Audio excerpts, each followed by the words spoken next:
My name is Reverend Joseph John Hayab. I am the chairman of the Christian Association of Nigeria, Kaduna State Chapter, and the vice chairman of Christian Association of Nigeria in the 19 northern states and Abuja.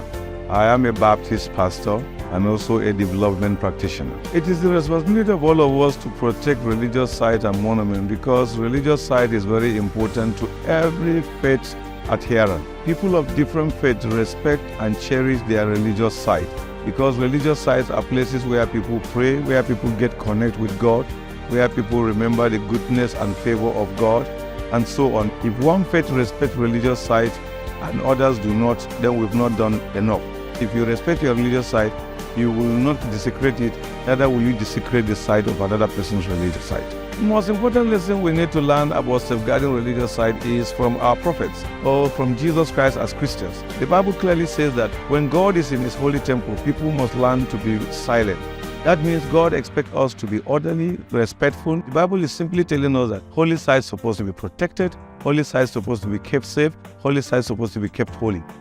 I advise religious adherents of every faith that religious sites should not be a place for fight, place for destruction, but instead a place that we use to teach people about God, teach people about other people, and teach people how to live together peacefully and live together happily. Every person and every religion hold dearly their religious site and monument. We are expected to safeguard it because it touch on the sensitivity, the emotion, the belief, the spiritual attachment people have onto religious site. Just like the scripture says, what you don't want people to do to you, do not do it to them. So it's a simple thing that if everybody takes the issue of protecting religious sites seriously and from every faith, then we will all live happily, we will live united, we will live peacefully. I think there is so much ignorance in many of our communities. Young people are ignorant of the sanctity of the place of worship. Even religious adherents are ignorant of the sanctity of the place of worship. So some people believe that when they destroy a place of worship, they are promoting their own religion.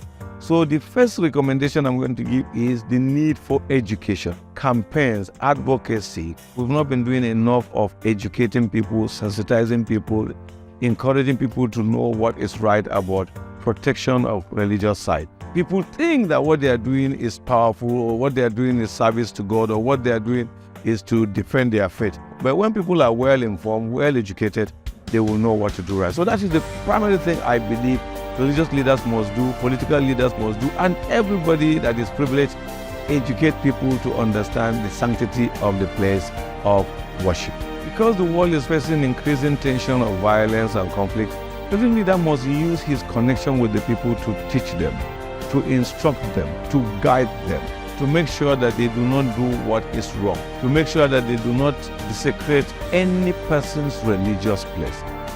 Then religious leaders would have helped in increasing the knowledge of people. People respect religious leaders and they want to hear them speak. We've been telling them about going to heaven. We've been telling them about being blessed. They also want to know that there are things they do that God is not happy with. If they do it, it will create problem, it will create division. And when people hear religious leaders speaking against it, they will take it seriously and they will start practicing it. Whenever there is tension, if religious leaders have done his job of sensitizing, educating his members, they will not even put their hands to do evil. And when there is a slight provocation, we've not done enough in going there to show them that this is not right. Religious leaders have a clear role. People want to see them in the forefront of discouraging, condemning, and stopping any act of arson on religious places.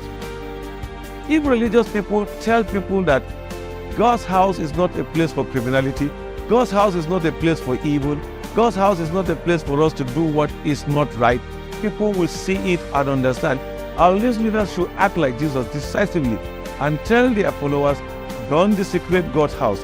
And if you do not desecrate God's house where we are worshiping, do not also desecrate God's house where other people are worshiping, because when you do, you will provoke their anger and you cause them to do what you don't want them to do to you. Pray that religious leaders will come out every day and keep condemning and keep teaching and keep sensitizing and keep educating their people to ensure that nobody desecrates a holy place. Show that you know God and respect people's places of worship, because when you respect them, they will also respect yours.